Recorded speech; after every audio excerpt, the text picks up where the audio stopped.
आदाब, मैं हूं मुमताज़ आलम रिजवी और मैं इस वक्त बात करूंगा ईरान और अमेरिका के दरमियान जो कशीदगी है, जिस तरह के हालात बन गए हैं। ऐसा लग रहा है कि जंग हो जाएगी ईरान, इजराइल और अमेरिका के दरमियान।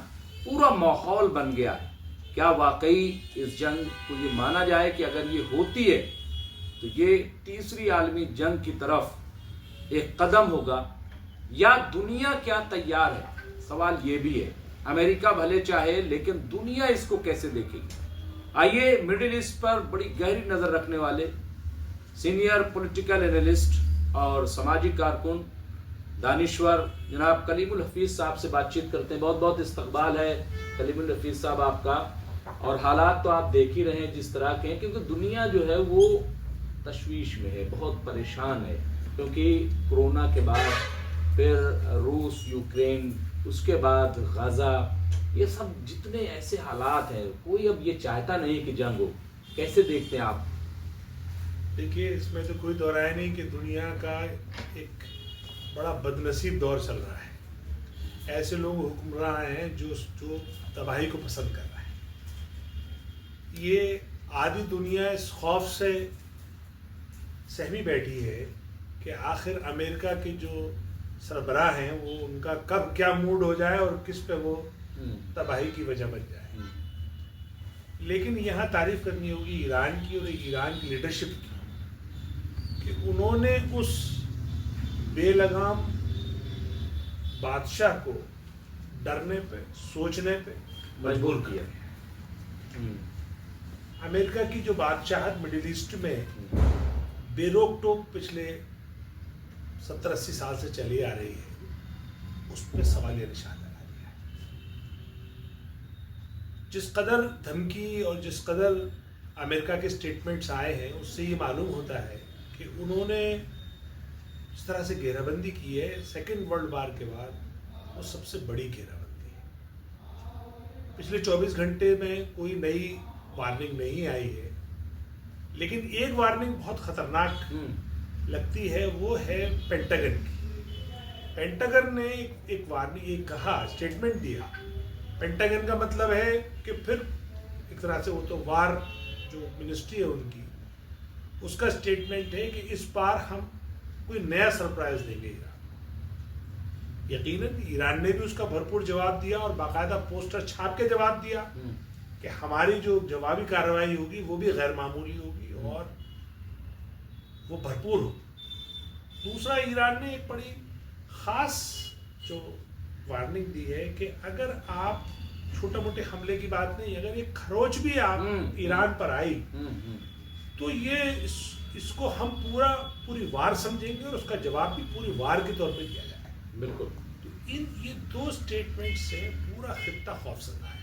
खासतौर से वो ममालिक जो अमेरिका के हामी हैं, सऊदी अरब, यूएई या और जो गल्फ कंट्रीज हैं, वो सब परेशान हैं कि आखिर जो तबाही होगी, वो तबाही क्या लेवल होगा, उसका अंदाजा लगाना भी मुश्किल है। दुनिया दो हिस्सों में बट गई है। जो जितने भी दानिशवर हैं जो इन सब सूरत हाल पर नजर रखते हैं, उसमें आधे लोग ये कह रहे हैं कि अमेरिका ये गलती नहीं करेगा। बिल्कुल। और अमेरिका अगर ये जोखिम नहीं उठाएगा, क्योंकि जिस तरह से उसे ग्रीनलैंड पे यूटर्न लेना पड़ा है और वापसी हुई है, खासतौर से यूरोप के नाराज होने के बाद, वो अब ईरान का जोखिम नहीं उठाएगा। लेकिन आधी दुनिया ये कह रही है कि नहीं, ये जो डोनाल्ड ट्रंप की जो बेइज्जती हुई थी 12 दिन की जंग में, जिस तरह से ईरान सुरखरू हुआ था और अमेरिका और इजराइल दोनों शिकस्त पा हुए थे, उसका बदला लेने की जरूर कोशिश करेगा। उसकी ये पूरी तमन्ना है कि हम ईरान में रिजीम चेंज करें और जो इजराइल का मकसद है कि उस इलाके में अमेरिका की और इजराइल की हेजेमनी रहे, वो पूरा हो। कलीमुल हफीज साहब, ये बिल्कुल सही है कि डोनाल्ड ट्रंप ने उसको अपनी बना ली सब, लेकिन सवाल ये है कि डोनाल्ड ट्रंप जिन शर्तों पे आए थे, जोरान ममदानी, ठीक है न्यूयॉर्क एक मेयर का इलेक्शन था, लेकिन जो मूड अमेरिका का समझ में आया कि वो इन लोगों को इस तरह की वॉर को या जंग को, हालात को पसंद नहीं कर रहा है अमेरिका, जो बाइडन हारे ही इसीलिए कि वो मुसलसल जो है वो मिडिल ईस्ट को जंग में झोंकने की कोशिश कर रहे थे। गजा पे कत्लेआम हो रहा था और इन्होंने कहा था हम जंग रुकवा देंगे। जोहरान ममदानी कोई कुछ कहे, लेकिन जोहरान ममदानी का एक स्टेटमेंट ये कि हम अगर जीत गए और नेतन्याहू आएंगे न्यूयॉर्क तो हम उनको अरेस्ट कर लेंगे, ये कोई मामूली स्टेटमेंट नहीं था अमेरिका में रह करके। तो इससे मूड का, मैं और बातें हैं लेकिन मैं इससे मूड का, तो अमेरिका का क्या आपको मूड नहीं लग रहा है, अवामी मूड क्या है कि जंग हो या ना हो? नहीं, देखिए ये बात आपकी दोनों ठीक है कि डोनाल्ड ट्रंप ने इलेक्शन के दौरान ये बात कही थी कि हम वार नहीं, हम पीस चाहेंगे और जितनी वार चल रही है वो भी रुकवा देंगे। लेकिन आप एक एक करके उनके वादे को आप गौर कीजिए, सबसे वो मुकर गए और बिल्कुल जैसे कहते हैं सफेद झूठ साबित हुआ उनका। बिल्कुल। दूसरे नंबर पे जोहरान ममदानी भी जिस तरह से जीते और इस प्लैंक पे जीते कि ये आखिर डोनाल्ड ट्रंप का जो पॉलिसी है इजराइल को सपोर्ट करना वो इंसानी हुकूक के खिलाफ है, इसलिए वो जीते। अभी भी 2 दिन पहले भी जोहरान ममदानी ने कहा है कि अगर वाशिंगटन न्यूयॉर्क आते हैं नेतन्याहू तो उसको गिरफ्तार कर लिया जाएगा। उससे भी बड़ी बात ये है कि अभी कल पूरे अमेरिका में बहुत बड़ा जुलूस निकले, बड़े प्रोटेस्ट हुए, बहुत प्रोटेस्ट हो रहे हैं और इसके खिलाफ किस्म के प्रोटेस्ट हो रहे हैं। और मिड टर्म पोल भी नजदीक है। अगर मिड टर्म पोल में रिपब्लिकन हार जाते हैं तो एक तरह से लेम डक प्रेसिडेंट हो जाएंगे। लेकिन इन तमाम चीजों के बावजूद मैं आपको बता दूं कि डोनाल्ड ट्रंप एक क्रिमिनल एक प्रवृत्ति के आदमी है, और क्रिमिनल भी कैसे हैं? फाइनेंशियल क्रिमिनल है वो, पॉलिटिकल क्रिमिनल है वो, और वो एक तरह से मतलब इस तरह से बुली है वो, जैसे कि एक जो आवारा दादा होता है ना, जिसको कुछ एहसास ही नहीं होता, दर्द नहीं होता, तो इस तरह से वो चारों तरफ हाथ पैर फैला रहे हैं। वो कनाडा, वो ग्रीनलैंड हो, वो वेनेजुएला हो, पूरे मिडिल ईस्ट को। गजा में देखिए आप कि गजा में जो बोर्ड ऑफ पीस बनाया है वो क्या है? कोई गजा के फिलिस्तीनियों की बात नहीं कर रहा, सिर्फ उसको और उसके दामाद को वहां पे कोई रिवेरा बनाना है, वो बिल्डर है, उसका दामाद भी बिल्डर है, तो उसको बस वो एक उसे पीस ऑफ लैंड दिखाई दे रहा है। गजा में इंसान नजर नहीं आ रहे हैं, उसे वो खूबसूरत बीच नजर आ रहा है। या जो इजराइल के जो कैपिटलिस्ट है उनको ये लग रहा है कि हम दूसरा दुबई बना दें। तो ये जो पूरी लॉबी और जो पूरा इनका जो टीम है या कंपनी है वो इंसान दुश्मन है। इसलिए इनसे कोई आप रहम की तवक्को ना करें, कोई अच्छी बात की तवक्को ना करें। लेकिन अच्छा जिक्र कर दिया। मैं चूंकि आप एक्सपर्ट हैं और बड़ी अच्छी नज़र रखते हैं, इसलिए मैं थोड़ा सा एक याद आ गया, चूंकि गाजा का जिक्र है और ज़रूर आना चाहिए। कहीं ऐसा तो नहीं है कि पीस ऑफ ये बोर्ड जो बनाने की बात है या पीस ऑफ लैंड उसको जिस तरीके से या वहाँ पे काम शुरू करना है, तो ऐसा तो नहीं कि इसराइल को डाइवर्ट करने के लिए या लोगों को जहन डाइवर्ट करने के लिए कि वहाँ पे काम हो और एक नए उसमें शोशे में जो है उसको डाल दिया जाए मीडिया को और उधर काम हो। क्योंकि आप देखिए कि जब से ईरान का शुरू हुआ है, मैं चूँकि रोज़ लाइव करता हूँ, मैं देख रहा हूँ कि गाजा पे तो कोई बात नहीं हो रही, जबकि सेकेंड राउंड की बात भी शुरू हो गई है, लेकिन उसका कहीं कोई जिक्र नहीं हो रहा है। नहीं, देखिए ये सब चीज़ें एक साथ चल रही है। हाँ। इसमें जो असल बात है वो है बदनीयत। असल बात है कि किसी चीज़ को हड़प लेना। और शुरू से डोनाल्ड ट्रंप की नीयत खराब है गजा को लेकर। जी, पहले भी ये बात आई, अब वो किसी हद तक अपनी उस बदनीयती में कामयाब होते नजर आ रहे हैं, क्योंकि उसमें 8 तो मुस्लिम ममालिक है जो सपोर्ट कर रहे हैं। तो इसलिए वो जो चाहते थे अब्राहम अकॉर्ड के थ्रू, वो बिना अब्राहम अकॉर्ड के थ्रू उन्होंने वो कर रहे हैं। अब उनके आंख की किरकिरी या जो काटा कही है वो सिर्फ ईरान है। वो चाहते हैं कि किसी तरीके से हम ईरान को सर कर दें तो पूरा इलाका सर हो जाएगा, फिर हम रशिया के नज़दीक आ जाएंगे। तो इसलिए भी रशिया और चाइना ईरान को सपोर्ट करेंगे और कर रहे हैं, क्योंकि वो भी नहीं आने देना चाहते अपने नज़दीक। तो ये जो दुनिया जिस दहाने पे खड़ी है, ये बहुत ही नाजुक और बहुत खतरनाक दहाना है। नहीं, लेकिन आप ये कह रहे थे कि टर्की ने साफ मना किया, कतर ने साफ मना किया। कतर ने तो ये बयान दिया कि साहब मिडिल ईस्ट का तो पूरा नक्शा ही बदल जाएगा। सऊदी ने कहा कि भाई ये बिल्कुल ख़तरनाक है और इसमें हम बिल्कुल साथ नहीं हो सकते।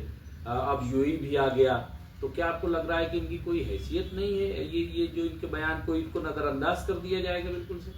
देखिए, सच्ची बात तो ये है कि इनकी कोई हैसियत नहीं, चाहे वो पाकिस्तान हो, चाहे सऊदी अरब हो और चाहे टर्की हो। इन सब में थोड़ी सी अगर रीढ़ की हड्डी कह सकते हैं तो टर्की की कह सकते हैं, लेकिन अमेरिका के आगे उसकी भी कोई हैसियत नहीं है। सच ये है कि ये तमाम लोग नहीं, डर की वजह है कि कोई और वजह है? देखिए, डर की वजह के अलावा बड़ी वजह ये है कि ये जो हुकूमत कर रहे हैं ये अमेरिका के रहमो करम पर ही अपने अपने मुल्कों में हुकूमत कर रहे हैं। सऊदी अरब भी आज जो 80 साल से हुकूमत कर रहा है एक family, just because of America.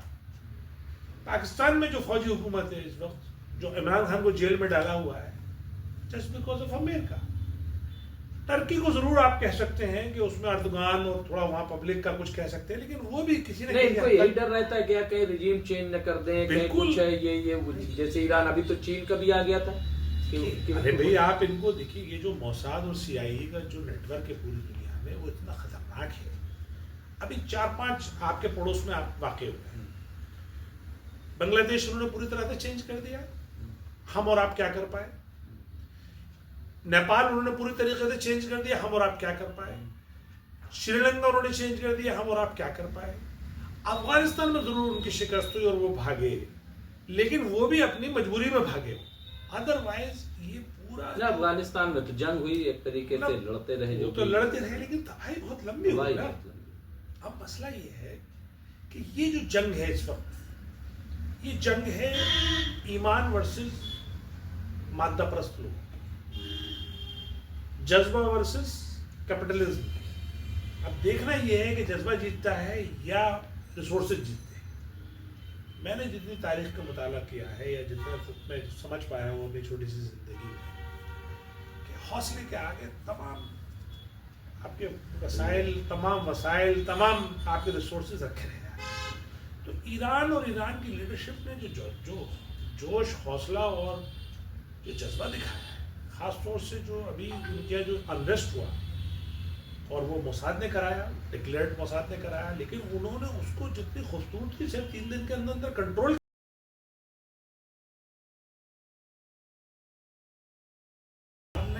मतलब मौतों के बाद भी अगर कंट्रोल कर ले कोई हुकूमत, तो ये बड़ी बात है।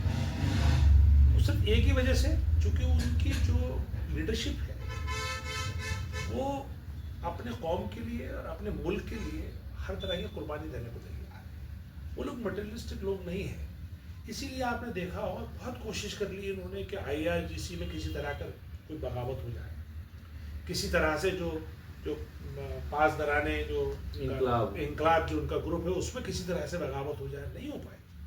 यहाँ तक कि जो थोड़ा बहुत सुन्नी वर्ल्ड में ईरान को लेके खदशा या थोड़े बहुत शुकुर कहिए, शुबात कहिए, वो भी खत्म हो गए। इस वक्त अनडिस्प्यूटेड ईरान जो है वो शिया और सुन्नी एक है, अवाम का लीडरशिप कर रहा है।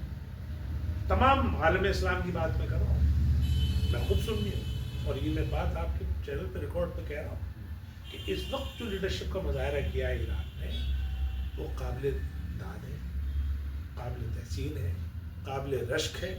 और मैं समझता हूँ कि अल्लाह ताला की ऐसी लीडरशिप को मदद आती है। और जंगें कभी भी नहीं जीती गई हथियारों से या माल से। जंगें हमेशा जब भी जीती गई हैं वो हौसले से जीती गई हैं, चाहे वो वियतनाम की रही हो, और हालिया सबसे अच्छी मिसाल तो अफगानिस्तान की है। नहीं, बिल्कुल। अफगानिस्तान ने देखी क्या हौसला दिखाया, आखिर वो सुपर पावर को खदेड़ा और कितनी बुरी तरह से खदेड़ा। तो जंग तो नहीं जीत सकता अमेरिका, ये तो तय है। बस हाँ, एक बात का खर्चा है मुझे भी कि तबाही ज्यादा होगी, और तबाही अब किस तरह ज्यादा होगी ये वक्त बताएगा। बहरहाल मेरी और आपकी, हमारी सबकी दुआ तो ये है कि तबाही ना हो, लेकिन जिस तरह से अमेरिका ने घेराबंदी की है या जिस तरह से जो इंसानियत दुश्मन लोग जो पावर में आ गए दुनिया में, ये किसी गलत और किसी बड़े नुकसान की तरफ इशारा करते हैं। नहीं, बिल्कुल ठीक है। और मैं आखिर में कि बिल्कुल ये सही है कि अब्राहम लिंकन हो या जॉर्ज बुश या इस तरीके की तमाम तैयारियां, कहा जा रहा है बहुत बड़े पैमाने पे अमेरिका कर रहा है। ईरान जाहिर सी बात है कि उतनी ताकत नहीं है, लेकिन जिस तरह की चीज़ें सामने आ रही हैं, ख़ास तौर से जो समुद्री ड्रोन बनाए हैं ईरान ने जिस तरह के, और ये कि आप कब्रिस्तान बना देंगे, ये ईरान ने भी कहा, बल्कि पोस्टर लगाए हैं कि फारस कब्रिस्तान में आपका स्वागत है, खैर मकदम है, ये पोस्टर जो लगाए। दूसरा अंसारुल्लाह हौती ने भी जिस तरह से, क्योंकि वहाँ पे भी शिकस्त हुई थी, आपको याद होगा अमेरिका की, वहाँ पे भी इनके बेड़े जो है वो डुबोने पे वो बिल्कुल आमादा हो गए, तो डूब रहे थे, उनको भागना पड़ा वहाँ से और समझौता करना पड़ा। तो अब अंसारुल्लाह हौती से जब अमेरिका समझौता कर रहा है, अब ये देखिए, फिर ईरान से समझौता कर रहा है, आज मतलब क्या आपको लग रहा है कि ये वाकई ये जंग करके और जो इनका मकसद है उसको पा लेंगे, या फिर इनको शिकस्त ही का सामना करना पड़ेगा अमेरिका? देखिए, एक और पहलू है आपकी बात से निकल कर आया, जो दुनिया के जो इम्पार्शल लोग हैं वो ये बात कहते हैं कि पिछली मर्तबा तो जो जंग का उन्होंने इरादा टाला अभी 10-12 दिन पहले, तो उन्होंने ये बहाना लिया कि साहब ईरान ने जो है वो अपने विरोधियों की या विद्रोहियों की फांसी टाल दी, इसलिए हमने उनका अटैक टाल दिया। चलिए, लोगों ने इस बात को हजम कर लिया, क्योंकि इसलिए हजम कर लिया कि ठीक है, हो सकता है ऐसा हुआ हो, लेकिन ईरान ने जब उसको खारिज कर दिया तो उसमें अमेरिका की बेइज्जती हुई। अब अमेरिका ने पहली मर्तबा अब्राहम लिंकन, जो उनका बहुत बड़ा आर्माडा है जिसको बेड़ा कहते हैं, उसमें 500 तकरीबन फाइटर जहाज हैं, जो अमेरिका प्रेस लिख रहा है कि 500 के करीब जहाज उसमें हैं, 350 की भाई जी। हाँ, बहरहाल कुछ लोग उसे 500 लिख रहे हैं, मिसाइल, हाँ, मतलब इतना बड़ा बेड़ा। और दूसरा जो उनका जॉर्ज वाशिंगटन है वो पहुंच रहा है अपने इसके जो इजराइल का जो बंदरगाह है उसके पास, यानी इजराइल को प्रोटेक्ट करने के लिए।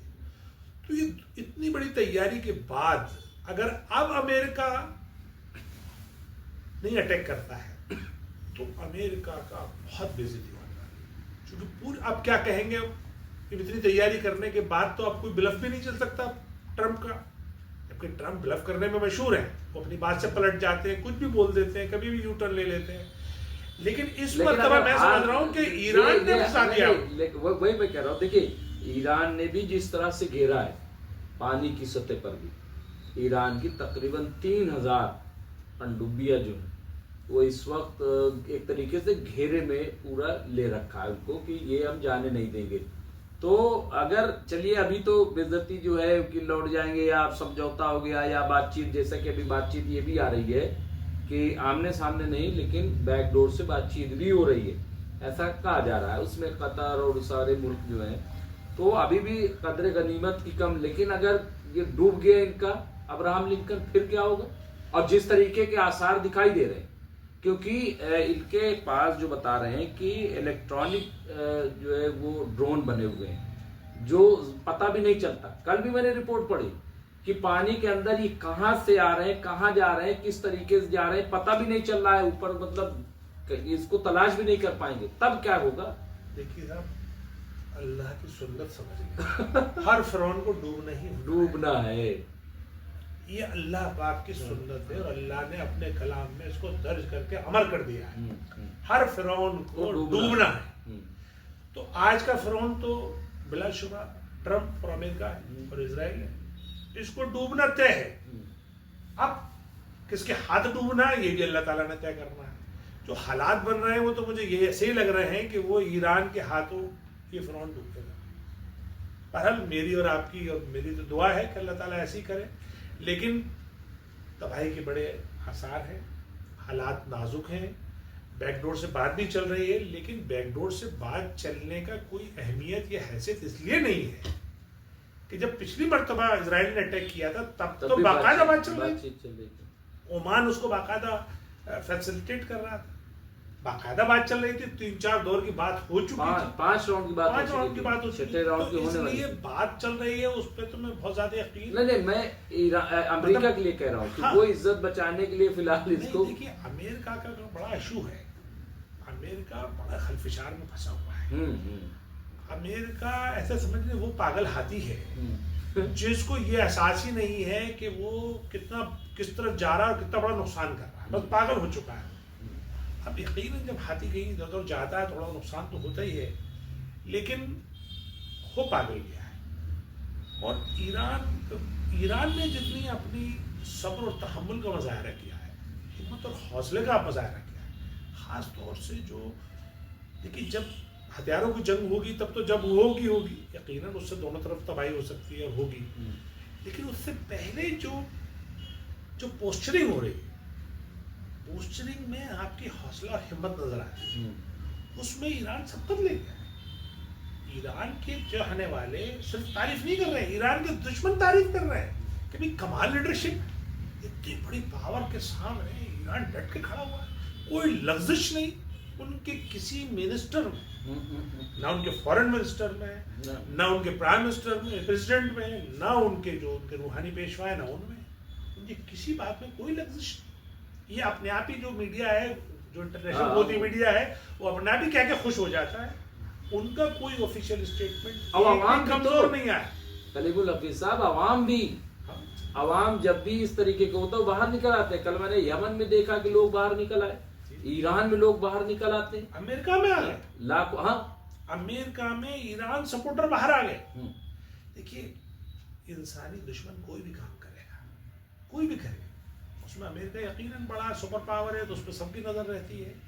तो डोनाल्ड ट्रंप जो भी कर रहे हैं, आपने ग्रीनलैंड वाले मसले पे देखा, ग्रीनलैंड का कोई मतलब ही नहीं है कि आप उसको कब्जाने चले गए, पूरी दुनिया जो है वो उनके मुखालिफ हो गई। वेनेजुला देखिए आप, जिस तरीके के मतलब वेनेजुला में, चलिए वेनेजुला को, चलिए मैं एक मरतबा आपको नंबर दे देता हूँ, क्योंकि वेनेजुला का वो भी डिक्टेटर था, लेकिन आप कनाडा पे चल बैठे, आप कह रहे हैं मेरा 51st स्टेट हो जाएगा, तो क्या कार्नी ने जवाब दिया है इनको? दावोस में जो तकरीर है कार्नी की, वहाँ के प्राइम मिनिस्टर की, वो हिस्टोरिक तकरीर है। उसने ये एक्सेप्ट किया है कि हम जिस झूठी दुनिया को इंसान दोस्त बना करके, इंसाफ पसंद बता करके, सिर्फ इसलिए झूठ को हम फैला और उसका फ़ायदा उठा रहे थे, क्योंकि हमें भी उसका फ़ायदा हो रहा था। सच्ची बात ये है कि वो कभी भी इंसाफ पसंद ऑर्डर था ही नहीं, जैसे अमेरिका लीड करता था। वो प्योर बेईमानी पे, मौका परस्ती पे और इंसान दुश्मनी पे वो मबनी था। आज कार्नी कह रहे हैं, ठीक है, मैं कहता हूँ कार्नी ने चाहे देर आए दुरुस्त आए, तो आज ही एक्सेप्ट किया, एतराफ़ तो एक्सेप्ट तो किया ना। सच ये है कि ये पूरा कैपिटलिज्म जिसको यहूदी पीछे से लीड करता है और आगे से ये अमेरिका एंड कंपनी लीड करते हैं, इन्होंने पूरी दुनिया को तबाह किया है, इंसानियत को ख़त्म किया है। अब ज़ाहिर बात है अब इनका आखिर करीब आ चुका है, क्योंकि पिछले 80 बरस में इनको कभी ये एहसास ही नहीं हुआ कि उनके कोई मद्दे मुकाबिल आ सकता है। आज की तारीख में चाइना न सिर्फ उनको टेक्नोलॉजी में पीछे कर रहा है, स्पेस टेक्नोलॉजी में पीछे कर दिया, बिजनेस में पीछे कर दिया। जो आज की रिपोर्ट है, और ये भी मैं आपको आपके चैनल पे बता दूं, आज की रिपोर्ट है, और इंग्लैंड की जो एक बहुत ही मशहूर यूनिवर्सिटी है जो यूनिवर्सिटी रैंकिंग जारी करती है, आपको सुनकर ताज्जुब होगा मुमताज साहब, टॉप 25 यूनिवर्सिटीज में हार्वर्ड 3rd पे चली गई, 3rd नंबर पे, और फर्स्ट 2 नंबर पे उनकी चाइना की दोनों यूनिवर्सिटी, एक शंघाई की, एक उनकी जिंगजियांग की, और टोटल टॉप 25 में 19 अकेली चाइना की है, अमेरिका की सिर्फ 3 है, एक यूरोप की है। और आपको सुनकर ताज्जुब होगा कि इंडिया की जो कोई एक यूनिवर्सिटी आई है 270वें नंबर पे, और वो कौन सी आई है? Vellore institute of technology, VIT, और जिसके बारे में ये गोदी मीडिया, चाहे हमारे मुल्क का हो या बाहर का हो, जो इस्लामिक वर्ल्ड को ये कहता है कि नहीं चाहिए, पढ़े लिखे नहीं है। आपको जान के ये खुशी होगी कि ईरान की 2 यूनिवर्सिटी और सऊदी अरब की 2 यूनिवर्सिटी, एक 170वें नंबर पे है, एक 190 नंबर पे है, यानी 200 से कम नंबर पे ईरान की और सऊदी की यूनिवर्सिटीज हैं, और मलेशिया की, और खासतौर से तेहरान यूनिवर्सिटी जो है उसमें तो जिसके बारे में ये इन्होंने फैला रखा है कि साहब ईरान में लड़कियों की एजुकेशन नहीं होती, उसमें सबसे ज्यादा जो पार्टिसिपेशन है वो लड़कियों का है तेहरान में। तो और अभी ये यूरोप की रिपोर्ट है। तो सवाल क्या है, अमेरिका पूरी तरीके से घबरा गया है, उसको चैलेंज उसके सामने खड़ा है चाइना, और चाइना यकीनन वो उसकी डिफरेंट स्ट्रेटेजी है, वो खुलकर नहीं आ रहा है अमेरिका की तरह, वो नंगा नाच नहीं कर रहा है, लेकिन सपोर्ट तो वो कर रहा है, वो रशिया को भी सपोर्ट कर रहा है, वो ईरान को भी सपोर्ट कर रहा है। तो अब देखना ये है कि ये हालात कैसे बदलते हैं, बिल्कुल। लेकिन है बहरहाल खतरनाक। तशवीश। बहुत बहुत शुक्रिया कलीमुल हफीज साहब आपका। बहुत शुक्रिया। तो हालात यकीनन तशवीशनाक हैं, लेकिन इसमें दो राय नहीं है कि अगर इस बार जंग हुई तो ईरान भी मजबूती के साथ लड़ेगा। और मुझे ऐसा लगता है, जो मैं अपने लाइव में भी कहता रहा हूँ, कि वॉर इस बार सिर्फ इजराइल तक महदूद नहीं होगी, बल्कि बहुत मुमकिन है कि वॉर अमेरिका भी दाखिल हो जाए। बहरहाल हम सब यही चाहते हैं कि वॉर न हो, क्योंकि जंग होती है तो नुकसान सबको होता है। जंग मसले का हल नहीं है। बहुत बहुत शुक्रिया। देखते रहिए MMC न्यूज़।